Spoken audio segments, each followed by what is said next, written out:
Why you fucking hat on? Oh my God. Where's your $1.25? Hey, if you've listened to Adam Sandler back in the day when he used to produce albums and stuff, that's money right there.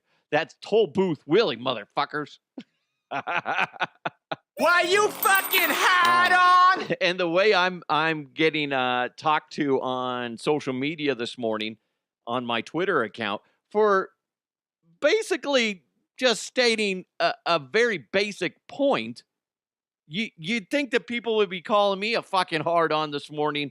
We'll get into that because I feel like people are they're mixing other people's words with a basic thing that I said, and they're just making it like I said all those things. We'll get into that in a little bit, but real quick, hit that subscribe button wherever you're listening. Don't forget today's show is presented to you by the great people over at High Society Cannabis Dispo and Lounge.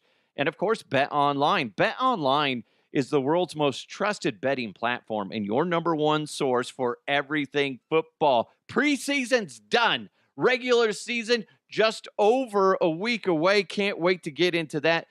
College kicked off this past weekend in week 0, which I don't like. But week 1 is coming up this weekend, and that's going to be a lot of fun. In fact, Bet Online has every stat, every matchup, and even live odds and spreads while all the games are being played. And if you think you know your stuff, you need to get in on the winner-take-all $300,000 NFL Survivor Pool for the upcoming season. Now, when the games are all over, head on over to their online casino, get in on the game of blackjack or poker, or even unwind with one of their over 150 slot games. Go to betonline.ag right now and use promo code BLEAV. That's BLEAV, and get in on the action. It's Bet Online. The game starts here. I was going to talk about a little bit about, like, my son had a great weekend. He started fall ball for baseball. He had a great outing. Very proud of him. And even the coaches were like, whoa, who's this kid? Because we played with him in spring ball, and he seemed a little timid when it came to hitting at times. He came out there, my son, bragging, dad moment. I was so proud of him. He got the game ball after the first of the doubleheaders, and he was just knocking the shit out of it. Didn't always get on base, but he was just knocking the crap out of it, driving in runs. There was never, other than his very first one, he got caught looking.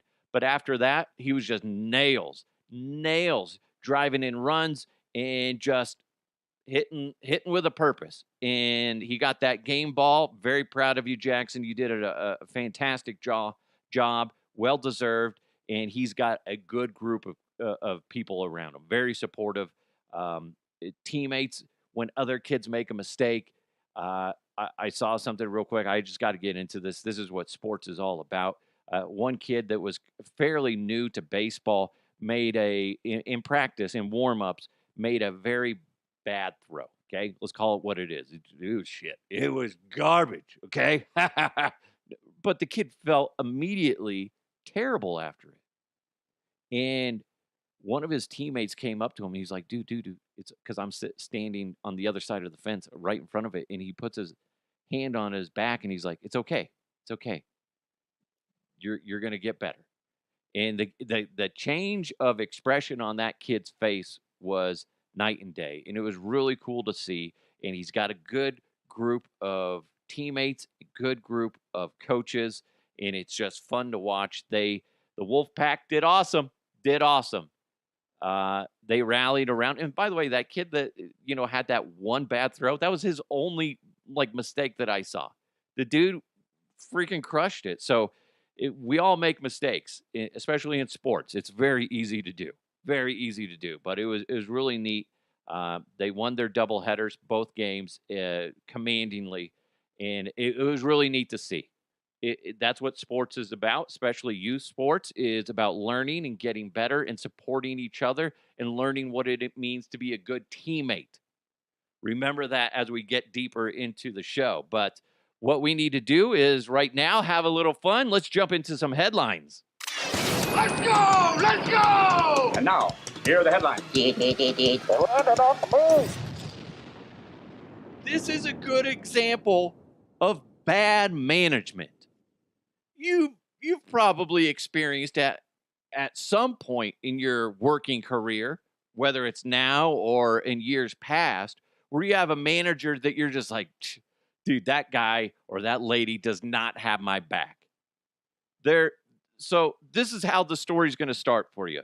A toddler was mistakenly served alcohol at a California restaurant. That's horrible. Not really sure how this happens. Well, when the New York Post, I believe it was, or some entity interviewed the manager at the restaurant, this is what the manager said. Well, the wine was being stored inside a large container labeled apple juice when their server made the mistake. I'm sorry, who made the mistake? The server? What the fuck? How about the manager on duty? How about anybody of authority? Who lets that happen? You need to be on top of it. As somebody that used to work in the restaurant industry, that's on the manager for allowing that shit to happen. Fuck you. Oh, I think we could use this. Why you fucking had on? Could you imagine if you're standing there next to the manager as he's talking to reporters, or at least a reporter, and he's like, well, yeah, that's when the server made the mistake. What the fuck? Be like, what are you talking about, bro? I didn't know. Who fucking, unless you find out that the waiter, the server, which usually the server's not the one doing that stuff. If the server's the one that did that, sure, that's the mistake. Whoever put it in there and didn't notice it, that's the manager, that's whoever did that. That's fucked up. And for a toddler, as a parent, oh my God, I'd be irate. Listen, I don't like to throw the word around, but yeah, you got to sue that fucking company. I don't know what the company is as far as what the official restaurant is. It's probably a smaller location. It's probably not a big chain, because otherwise that would be toddler mistakenly served alcohol at, Benihana's or something like that. That's not what they're saying. The thing is, that shit should never fucking happen. And ultimately, that falls on the manager on duty. What a fucking dick. Oh my God. I'd be furious if my boss, like you're like wiping down tables behind him, and he's like, well, that's where the, fucking server made the mistake. And you're just like in the background. What the fuck? What the fuck? Are you fucking kidding me? Oh, managers, man. You got to be careful with some managers. They will do anything to save their own skin. That is jacked the fuck up. I saw this and I had to bring it up to you. And you can read into this a lot, but the way I'm going to look at it is it's just bragging rights for individuals that want to hold on to it. The average IQ by state came out, and I'm a little shocked by the top 10. We'll go through it real quick. Massachusetts has an average of 104.3 of an IQ. New Hampshire at number 2 with 104.2. North Dakota, 103.8. That one took me off guard. Then I remember I was watching something the other day where a lot of tech companies are moving to North Dakota. I'm like, oh, well, that makes a lot of sense. So you got these highly educated individuals that opt into taking IQ tests. I don't think I've ever taken an IQ test. And I got to be honest, don't want to. I don't want, excuse me, I just hiccuped. I don't want to be the guy that's just like, oh, Jesus, I'm at 80? What the hell? Oh, no, this thing must be broken.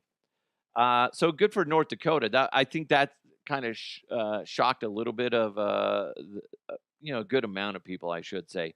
Number 4, Vermont, 103.8. Minnesota coming in at number 5 at 103.7. Maine, 103.4. Montana, 103.4 as well. Iowa, 103.2. Connecticut, 103.1. And Wisconsin, 102.9. Colorado, where I'm at, 101.6. They're ranked 20th. New York, huh? Everybody in New York thinks their shit don't stink. Guess what? You're ranked 26 in the nation for IQ at 100.7. Texas, everything's bigger in Texas except for your IQs because you're coming in ranked 30th at 100. Florida, no surprise, they're low. 38, they're ranked 38th at 98.4. Let's see, Mississippi, well, I'll just do the last three. California at number 48 is 95.5. That's a little shocking to me. 49th is Louisiana, 95.3. Mississippi is 50th at 94.2. And there's a lot of factors that go into that. Whether it's, just not as much access to education and furthering your education, stuff like that. So I'm sure a lot of people will use that as bragging rights. I guess I'm proud of Colorado. They're at 101.6. Although that being said, sometimes you walk down the street and you're like, really? Is the majority? Is the average in 100? Really? Really? Massachusetts is all because of Matt Damon. You know that, right? How about them apples, fucker? I got a fucking number. Jesus. That's crazy. That's crazy. Good for them. Good for them. It's a little shocking when you look at it. But again, they're taking a lot of people that do IQ tests. They're taking people that do, all the SATs and all these other type of tests. And then they're just compiling it. And that's where they're getting all this information. So it's fascinating. And obviously, it's not something that you need to be upset about. I don't think you should even be overly excited about it. There's going to be some dickhead from New Hampshire that's be like, well, fucking rank number 2. Yeah, how about them? How about them apples? Hey, you know what? The guy from Massachusetts already said that, so fuck off. Fucking dick. Fucking North Dakota. North Dakota. Good for North Dakota, I guess. Do any of those numbers mean anything to you? Because I know people will try to use it, and some, I'm sure, tech companies will use it as ways of marketing and whatnot like that. But I just it's not that bad. I don't think it's that big of a deal. But people are going to use it. Speaking of a smart move, and if you have a high IQ, you know what I mean? High Society Cannabis Dispo and Lounge is the only licensed cannabis bar in the state of Colorado. It works like an alcohol bar, but it's for cannabis. And when you swing by and go to High Society, you're going to be able to purchase on site, consume on site, and then take the rest home. It's really cool.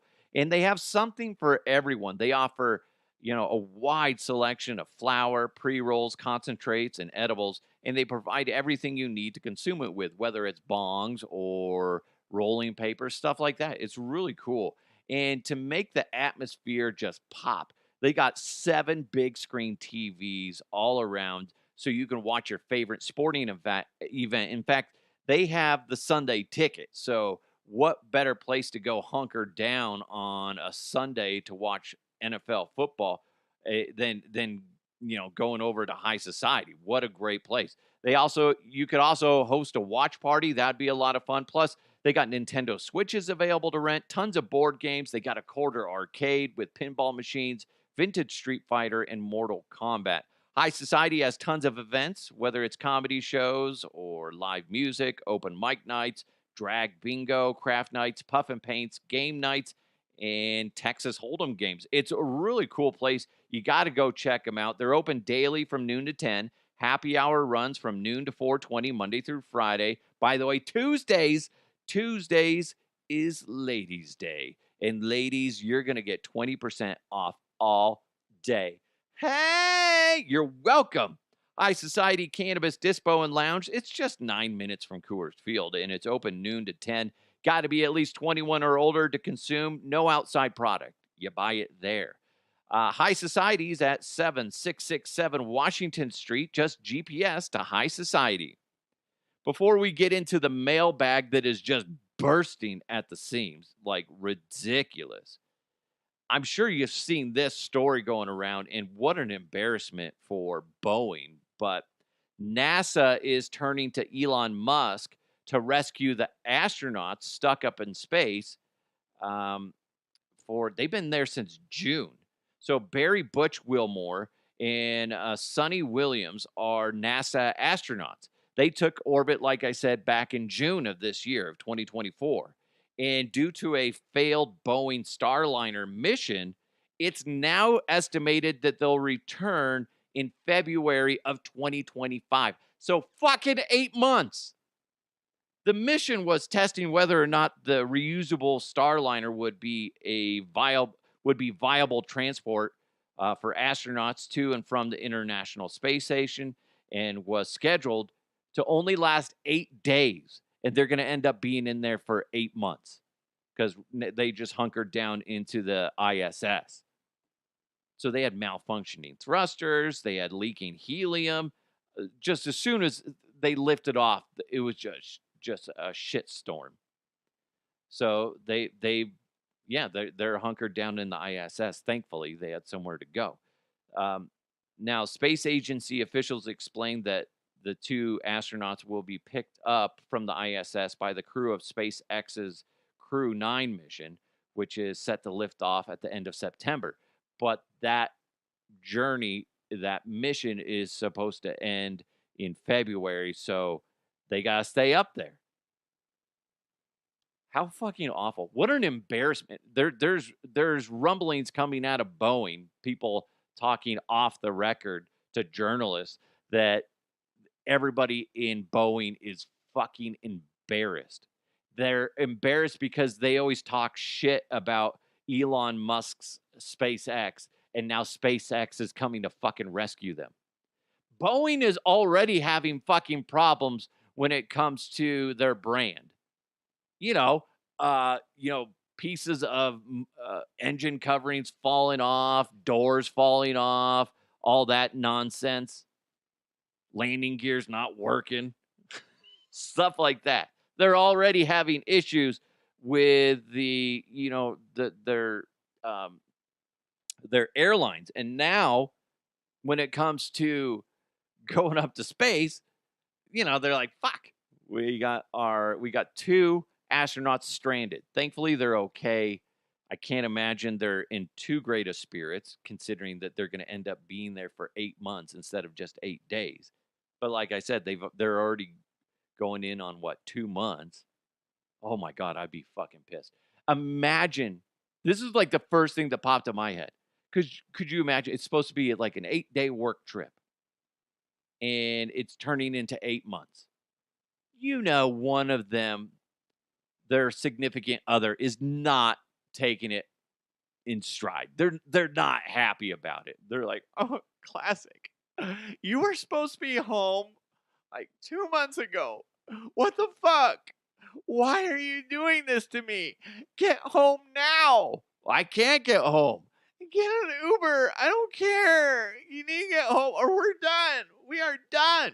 I can't do anything. Fucking jump out. Jump out and come to me. I will burn up on re-entry.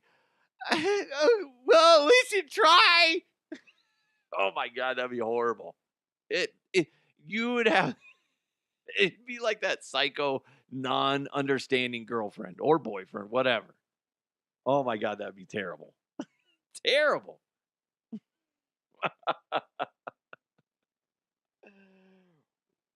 You're seeing someone else, aren't you? Well, no. Oh, who's that in the background? Who is she? That's Sunny. She's stuck up here with me. Oh, how convenient. How convenient. Oh, that'd be terrible. Terrible. That'd be shitty. And to be honest, what a fucking nightmare that would be for your home life. As much as I'm, joking about it, tongue in cheek, but you have a relationship back on Earth. You got, your home to maintain. You got all these things, and then you're fucking stuck up there. I hope that they get paid a whole shit ton extra for this, because that's fucking up a lot in their home life. And I'll be curious to see if anybody does a story on them. I imagine they will. But the chaos that is happening at home, imagine if you had kids, that would be terrible. Your kids are growing up. Listen, as a father of two, and they're young, they're 9 and 11, 8 months can be a dramatic change just physically. And the emotional damage that can be done to a kid because their parent all of a sudden is just gone for 8 months. Yeah, ask anybody in the military, just like if all of a sudden they just got to go somewhere, which happens, and you don't get to see your parent for a significant amount of time, that's a lot of stress on the kid. So they better be compensated for this. And what would be nice is, listen, if you're somebody out there that wants to kind of help these individuals, you should have them reach out to NASA, see if you can get in touch with the astronauts and say, hey, would you mind sponsoring some sort of product while you're up there? I'm sorry, that would be trailblazing. That would be fucking awesome. Listen, make some extra cash for your kids and your wife or husband back home, or fucking your dog. I don't care. But one, it would probably help with the morale. And two, make some extra flow. That'd be great. Hi, my name's Butch. I'm up here in the International Space Station, and things don't always go the way you want. That's why I go to KeyBank, because they help me stay secure in my finances. When everything around me is going chaotic, I can trust KeyBank. Right? That'd be great. That's a great sponsor opportunity. Boom. I'm up here in space. You know what I don't have that makes my tummy rumble every single night? Good Times, burgers and fries. A Colorado-based company. Too bad I'm not down in Colorado. I'm up in space. So you better eat some for me. Ha ha ha ha. Something like that. Come on, boom. You know, I'm stuck up in space. I'd love to get hammered, but I can't. Fuck you, NASA. Anyway, go drink Coors. That'd be so terrible. I think that is something that could be done. It should be done, because if they're not getting compensated financially, and if somehow this got back to the people up in the International Space Station, be like, dude, no, you guys at least owe me this opportunity to make some extra cash. Hi, I'm stuck up in space, but you know what really gets me going? KY jelly. Tinkly. You know what we need to do? Let's jump into the mailbag. Mailbag. You've got mail. Well, before we go into anything specifically from the mailbag, I'm going to react to the Jarrett Stidham audio that was posted originally by Andrew Mason of 104.3 The Fan here in Denver. And it's after the final preseason game. They're in the locker room, and Mace does a great job, and he posted this. He didn't really say anything. He just said this is what he said, and, posted the video along with it. Here's the sound. Keep in mind, Jarrett Stidham did not get the starting position. He's not QB number 1 for the Denver Broncos. And as of right now, he's on the roster. But in the next 24 hours, maybe even by the time this airs, they're going to have their roster trimmed down to 53. And it's rumored that the Broncos are going to stick with the 3 quarterbacks. Now, that being said, Bo Nix is the number 1. And this is what Stidham said after the game. I mean, first of all, obviously I was very disappointed. I know I'm a starting quarterback in this league. I have zero doubts about that. And, it just didn't shake out my way. But I know what kind of player I am, kind of person I am. And like I said earlier, I'll be ready to go if I need to be. And, yeah, like I said, I have no doubts that I'm starting caliber quarterback in this league. Okay, this is what's funny. I'm reading between the lines. Okay? That's kind of what I do. That's kind of what anybody in the media does. And to be honest, that's kind of what you should do at times. Not all the time. Don't live by it. But here's the thing. I posted this on Twitter in regards to the audio. Is I get that he has confidence in his ability, but this comes off all kinds of wrong. He's stating that he has no faith in Bo Nix. That's me reading between the lines. And also reading between the lines and kind of just based off of what I'm hearing from him is he is negative energy in the locker room. This got a lot of mixed reaction. And some of you are fucking ridiculously stupid. Okay? Okay. And I'm going with the most recent one because there's so many. Y'all are inferring an awful lot based on a small soundbite. Okay? Susan said he might have earned it had he done more to elevate himself. Next to Bo, Stidham looked average. Abso-fucking-lutely.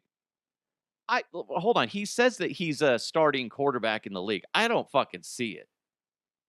Yeah, maybe if the starter's injured. Otherwise, you are not a consistent starting quarterback. I've covered the Broncos for 20 years. You're not. You are. I would rather have Trevor Siemian than Jarrett Stidham. Stidham's okay. He's okay in a pinch. But if you had Trevor Siemian, Kyle Orton, or whoever next to Stidham, Stidham's not even going to be on my list. He's okay in a pinch. And we saw that during preseason. He's not that great. Mitchell wrote, I don't think Bo Nix is a starting NFL quarterback either. Looking forward to Sean Payton failing. Okay. How many of these people that are responding to me in a negative way are just anti-Denver Broncos or they got a bug up their butt for Sean Payton?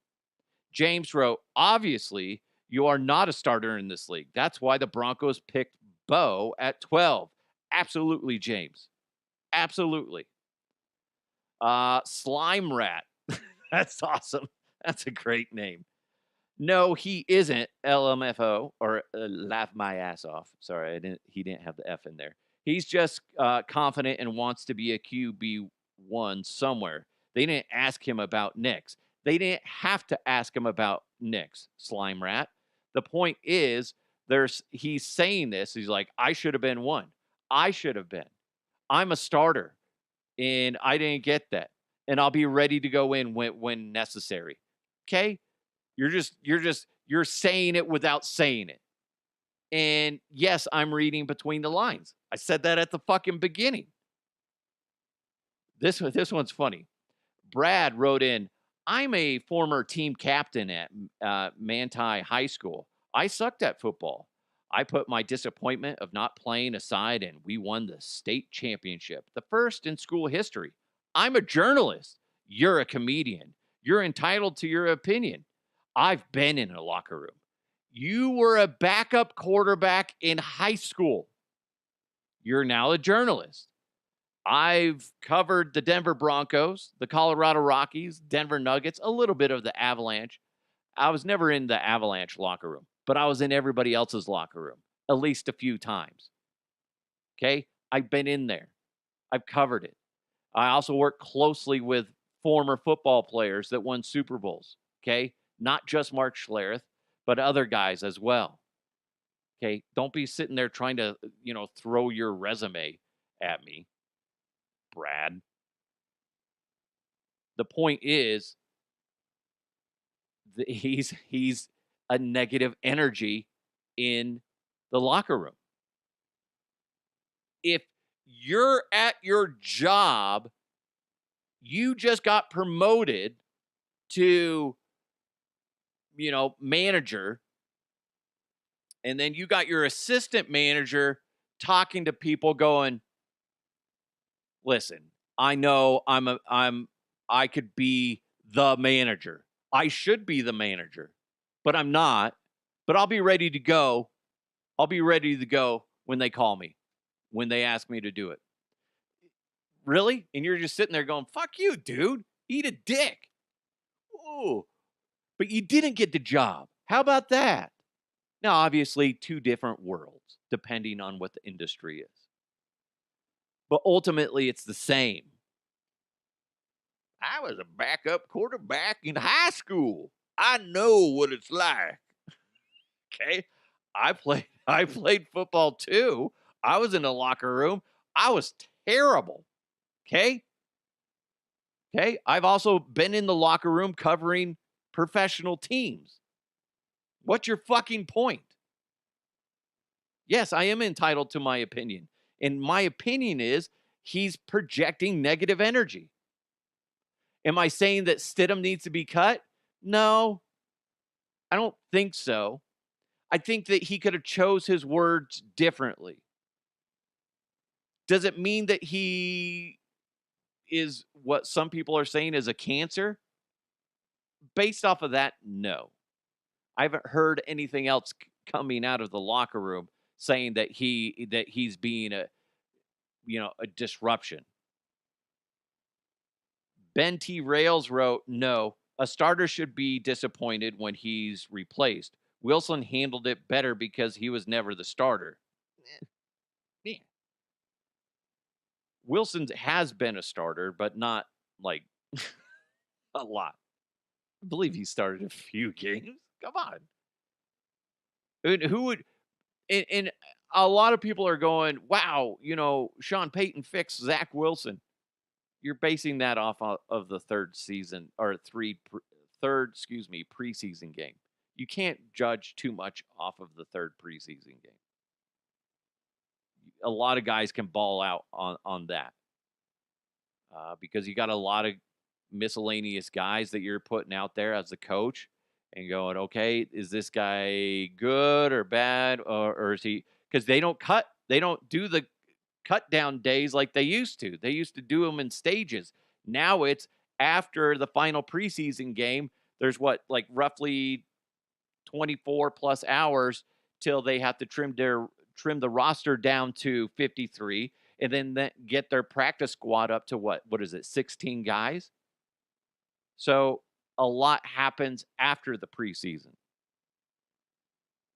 Dale wrote in, he made it about him, nothing about Nix. I don't know how you're saying that, but the way I'm looking at it is because he said it was all about him, it made it sound like that he was disrespecting Nix. And yes, maybe I'm reading way too much into it. Okay? But that's kind of my gig. J.R. Slick wrote, if there was a team that thought he was a starter caliber, they would have contacted George Payton by now. Cut him loose and make the MILF Buster number 2. Here's the way I'm looking at it. If I'm Sean Payton and I hear those comments about from Jarrett Stidham, I'm obviously pulling him into my office and talking to him and be like, dude, where's your head at? Are you bent? Are you a team player? Are you with us or are you against us? Because we don't need somebody against us. Because to carry 3 quarterbacks, that's taken away from another position of need. So the thing is when I look at Stidham versus Wilson, they're almost the same. Maybe you could make a case for either one of them to be the number 2. But if I'm Sean Payton, I'm looking at it and going, do we have to have 3 quarterbacks? Because if he's going to cause chaos in the locker room, if there's other instances where Stidham's causing a bit of a problem, then you know what? No, we don't need him. We can find another guy. If it's just for somebody just in case, yeah, break in case of an emergency, break glass. Okay, that guy, whoever that is, put him on the roster. He'll be number 3.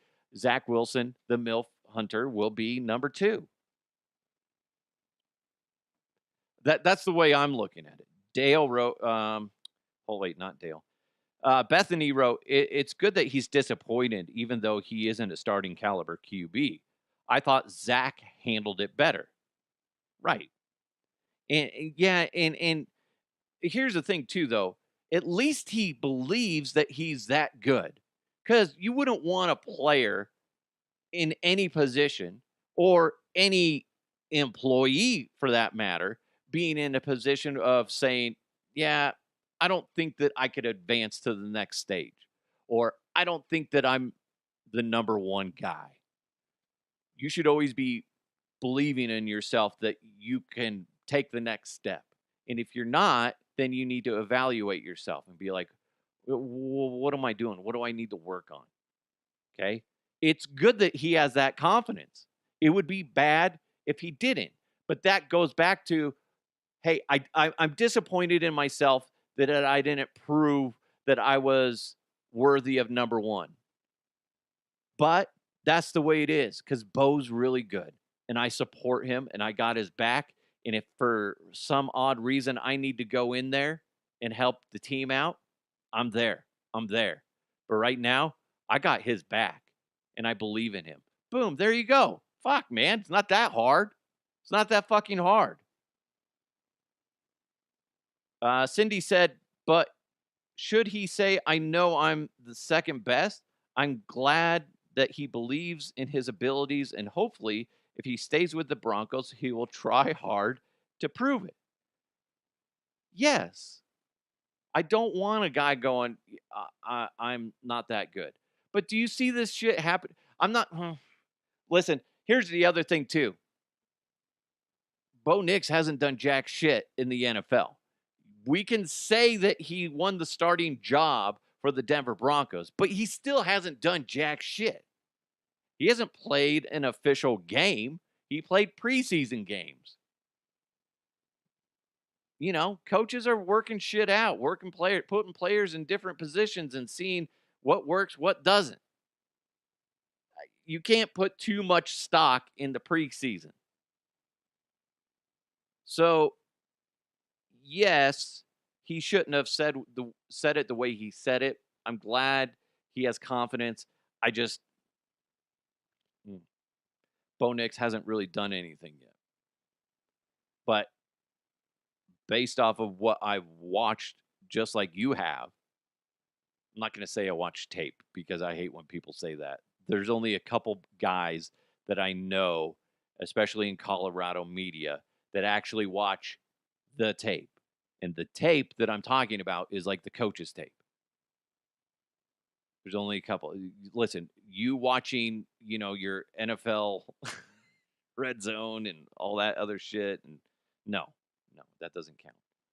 John said, I think you're all reading too much into his comments. Of course he is going to be disappointed. He said nothing about Bo Nix in his comments, and I think he will support him. As a coach, I would be concerned if he wasn't upset losing the starting quarterback job. Yes, I get that. Ramon wrote, I want him to be disappointed. If he wasn't, I would have more questions. Yeah, if he's just laying back and be like, well, I didn't get it, that's fine. Bo's my guy. That would be a red flag. Marco said, yeah, when you look up how Zach handled this, he's got to get his papers soon, bring in someone fresh. You got everything you need from Jarrett. Yeah, I agree with you, Marco. If there's other issues. There's way too many times, especially after the chaos of playing a sport and you wish and because you tried so hard to get that starting job and you've been playing this game since you were a little kid, and then somebody else gets it, and then you're so pissed off at yourself in the situation. Be like, that should have been mine. I should have been the guy. And then somebody, a dickhead reporter comes up to you and asks you about, so are you disappointed? that you didn't get the starting job? Well, yeah, I'm fucking disappointed. Fuck, do you think I'm... Because, like, Stidham could have gone even worse on that and just really unleashed on people and been like, fuck you guys. Do you think I'm happy about it? I've been playing football my whole fucking life. And I didn't get the job. How many of you have busted your butt to get a promotion and then some dickhead McGee gets it in front of you? Whether you think they're deserving or not, it's still going to fucking piss you off. Yeah, Johnson got it. Johnson's a fucking cunt. What? What? He is. Oh, I don't have it. I don't. Hold on. C word. Oh, God. Oh, my God. My computer's not working. This makes it even worse. Alert. See, okay. Just imagine that just nonsense of me just stumbling over my words. Didn't happen.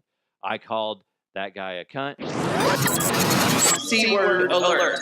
C-word alert. God, flawless.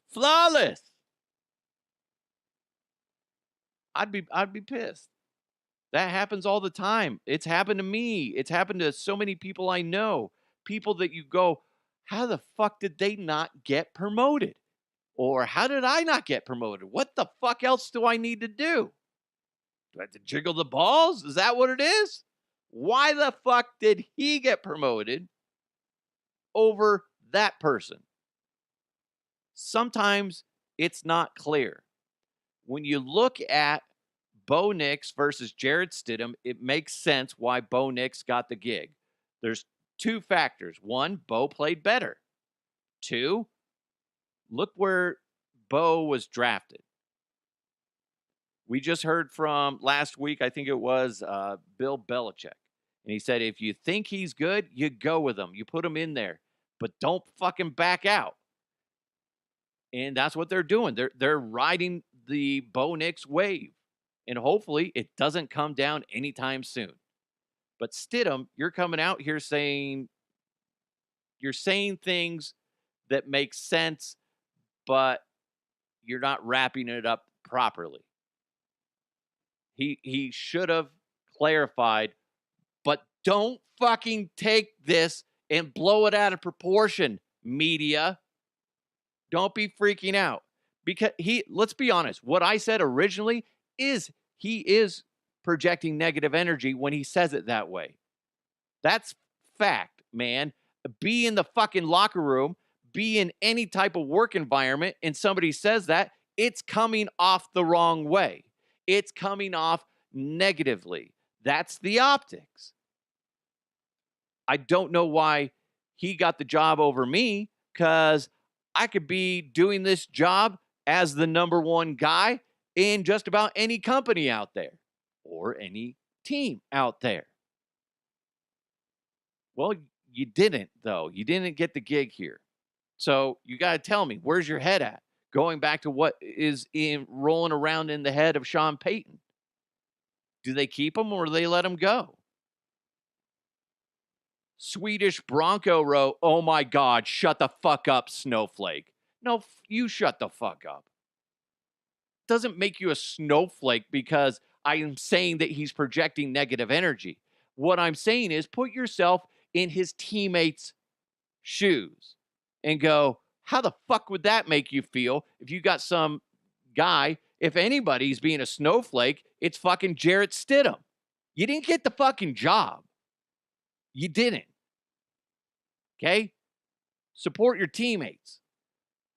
Don't be a bitch and sit there and go, well, I didn't get the job. I could get a job anywhere. Okay? Fucking go for it then. Or tell Sean Payton, I want to trade. If you think you're that good, Jarrett, if you think you're that good, talk to Sean Payton and say, I want to be traded.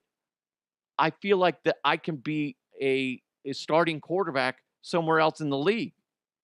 And I'm being pushed down. I'm being suppressed. Please let me go somewhere so I can be a starting quarterback. Okay. If you can get something for Stidham, why not? But where the fuck does he fit in? And if you have so much confidence that you are a starting quarterback, that's what you should be doing. Fight for yourself. In any company, if you feel like that you should be advancing and management isn't doing it for you, sometimes you got to fucking lay out your balls and do it. They either respect it or they don't. And we don't know officially behind closed doors if this is happening or not. But if they look at Stidham and he's saying that he wants to be a number one quarterback, hell, if I'm the Broncos, I'd be like, okay, let's see if there's any takers out there. Let's not just cut him. We'll see if we can trade him and get something for him. That makes more business sense. But if you find out that Stidham's not actually going out there and advocating for himself and trying to go out there and advance his career and prove that he is a number one instead of sitting back and bitching and complaining, which technically he's doing, not as much as I'm making it out to be. He needs to go out there and do it. But if you find out he's not, then he's all talk and no fucking action. Go out there, do something. Dr. Peter Coyote wrote, Bo Nix is likely going to be a dog poop QB, and he's probably right. Well, in all honesty, in all fairness, you're kind of right in the sense that we don't know. We don't know. Like I said, preseason doesn't really mean much.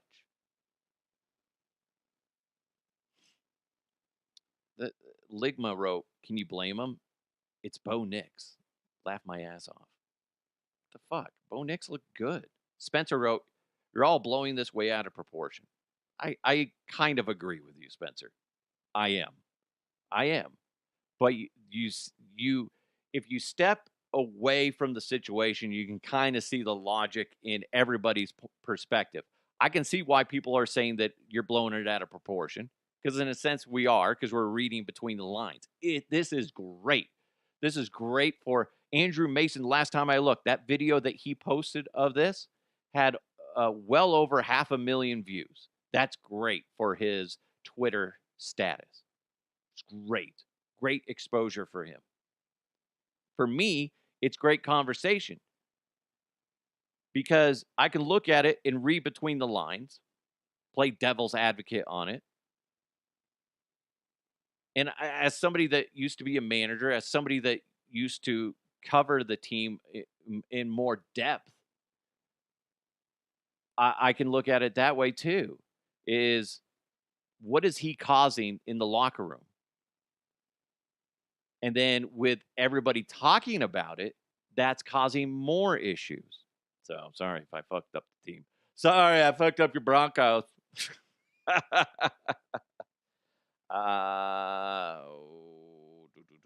Tex wrote in, guess that ends the keep two versus keep all three debate.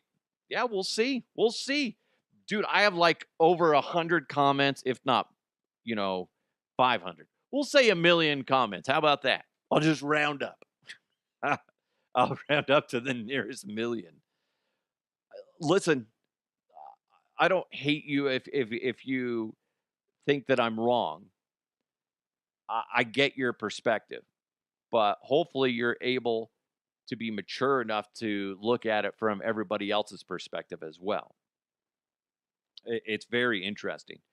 Real quick, this came in from Keith. He said, what are your thoughts on Deion Sanders banning a Denver Post reporter, Sean Keeler, from asking questions? What are my thoughts on Deion? Oh, my God. Do you really want to know? All right. What a bitch. Deion Sanders. These are some of the things that Sean Keeler of the Denver Post had said about Deion Sanders. Giving him little nicknames like Deposition Deion, the Bruce Lee of BS, False Prophet, Planet Prime, the Deion Kool-Aid, and of course, Circus. Okay, those are all different words to describe Deion and everything around him. And then Deion came out the other day and said, you know what? I don't like what this reporter's saying about me and the team. I don't like it. So we're not going to take any questions from him ever again, because they always seem to get into it. And they're allowing him to still be there and cover the team. They're just like, you can look, but you can't fucking talk, okay? Here's my thing on it. And I was listening to Altitude's morning show this morning with Mosier, Vic Lombardi, and Brett Kane. And they had Adam Schefter on of ESPN. And they asked him about this. And Shefty's covered Colorado sports as well as national sports forever. But if you forget, Schefter got his start here in Colorado. But this is one thing that Schefter said that I completely agree with. Don't make it public. You can hate the guy. This stuff happens. You can hate the guy, dislike what he says, but guess what? Just ignore him. He asked you a question, give him a short fucking answer. All this does, Deion, is adds fuel to the fire, the blazing inferno that surrounds you in the University of Colorado football team. All that does is adds fuel to that. You're already a disliked, really scrutinized entity in college football. All you did now by boycotting this guy and making it public is making you and everybody around you seem like a fucking bitch. What a bitch. And I hate to say that. I like Deion. I'm excited to see what this season brings for the CU Bus football team. Okay? I want them to succeed. I want them to be great. But this is not how you go about it, Deion. You're acting uber thin-skinned. You can't do that, dude. You're just acting like a bitch. Sorry for the name calling, but that's the way I'm looking at it. Well, he calls me names. Well, are the statements by Sean Keeler true? Yes or no? If they're no, make them look foolish by proving them wrong. Pretty simple. He's saying you're a bunch of BS, okay? Go out there and prove that he's wrong and prove everybody else wrong that is saying that and agreeing with that, okay? If it's yes, then use that as fuel to better yourself and fuel you into a positive change, okay? He's saying all this that you're a bunch of BS. Well, are you not coming through on your word? Are you saying one thing and doing another? Shit, maybe I am. Okay. I need to be better at that. You don't have to openly say that, but you can hear those words and put them to use. The problem is what Deion did is he made himself look childish. He called me names. I don't want to talk to him. Okay? That's not helping anything. That's just making things worse, Deion. You screwed up. And I don't know if that was laid out by individuals surrounding him and said they all agreed. If they all agreed on that, they're wrong. They shouldn't have done that. They made a mistake. And listen, we've had it where when I was covering teams where we thought that, we were going to get our credentials removed for criticizing certain teams and individuals. And we had teams call us up and say, hey, we're going to revoke this individual's credential because he said this on the air about the team and blah, blah, blah, blah, blah. Never actually happened. Because why? It's a bad fucking look. Horrible optics if you do something like that. They were talking about removing credentials from individuals so they couldn't cover teams.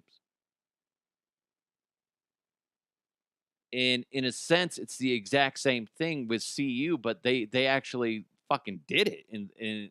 And when you have such a giant target on your back like Deion Sanders does, to come out and say shit like that and go, well, he's calling us names. I don't like what he's doing, so we're not going to talk to him anymore. Dude, you're making yourself look foolish. Don't do that shit, Deion. Look, I want to be on your side, but doing something like that is just wrong. Just ignore him. He says something that is it goes back to like when you were a kid or when you had kids, be the bigger person, dude. You don't have to sit there and drop to their level because that's what you just did. Even though he's slinging names, you're sitting there kind of matching his fire with your fire by saying, well, I'm not going to talk to you anymore. You're not allowed to ask questions. Right? Deion made a mistake. Again, I don't hate Deion Sanders. I don't hate the University of Colorado. I don't hate Sean Keeler at all. I think this was handled very poorly on all sides. Keeler, listen, I mean, he said what he said. He's given his honest opinion about it. And there's probably some truth into what he's saying. But it's an opinion. He's allowed to do that. He works in the media. He's allowed to give an opinion. You're allowed to give an opinion whether you're in the media or not. The thing is Keeler's words will travel further.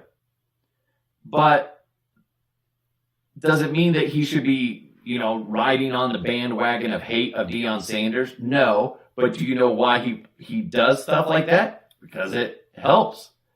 It helps drive that train of getting people to read, to people click on things. Plus, listen, if that's the way he feels, that's the way he feels. Do I agree with it? No. Is he a horrible person for doing that? No. The thing is ultimately, I don't like the way Keeler handles himself with that. I don't like how Deion Sanders handled that situation. Don't hate either of the individuals. Just hate the situation. But whatever, man. Like, hey, you throw a stone back, guess what? You're just as guilty as the other individual. In fact, right now, everybody's looking at Keeler as like the hero in a sense. Like, dude, like, I was just stating my opinion, and now you're acting like a fucking bitch, dude. That's what you're doing. What a bitch. So wrong. Listen, again, don't hate Deion. I hate what he did. He should be embarrassed. And whoever said that should go, this is why you don't have a bunch of yes men around you. Why you shouldn't have a bunch of yes men around you. Because what ends up happening? Nobody corrects you from going down the wrong path. You need those people in front of you that say, whoa, hold on, take a breath. What happens if we do this? What happens? Are you prepared for that fallout? And hold on, if you say you are, let's really dissect those. You need somebody that stops you, puts their hand on your chest and says, let's take some breaths. Because this shit is not going to work out well. Same thing with Stidham, but the thing is, in Stidham's defense, he doesn't have that opportunity. He's being bombarded and blindsided by questions, and that's more of a natural response. So again, I can't be mad at Stidham for that. I think he could have chose better words. In the two situations, I side more with Jarrett Stidham. When I look at Deion Sanders just acted like a fool. Don't do that. You don't do that shit. You can't handle it. Get out of the fucking kitchen, bro. It's too hot for you. You can't handle it. All right. Thank you guys so much for supporting the show. Hopefully that didn't piss too many people off, but listen. It is what it is. It is what it is. Okay.